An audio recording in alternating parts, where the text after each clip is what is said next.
வணக்கம். கிரியேட்டிவ் செய்திகள். ராமநாதபுரம் மாவட்டம் கீழக்கரை சையது ஹமீதா கலை மற்றும் அறிவியல் கல்லூரியில் சேர்மன் முகமது சதக் தம்பி நினைவு தமிழ் மன்றம் சார்பாக சமத்துவ பொங்கல் விழா கொண்டாடப்பட்டது. இவ்விழாவில் 1500க்கும் மேற்பட்ட மாணவ மாணவிகள் கலந்து கொண்டனர். விழாவிற்கு கல்லூரி முதல்வர் முனைவர் ராஜசேகர் தலைமை தாங்கி வெற்றி பெற்றவர்களுக்கு பரிசுகளை வழங்கினார்.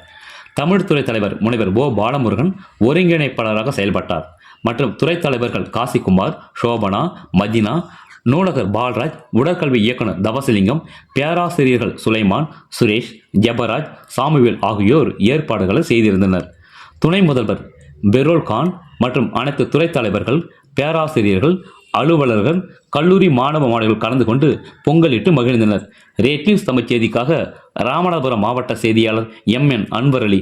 செய்திகளை உடனுக்குடன் தெரிந்து கொள்ள ரேடியோஸ் தமிழ் சேனலை சப்ஸ்கிரைப் செய்யவும்.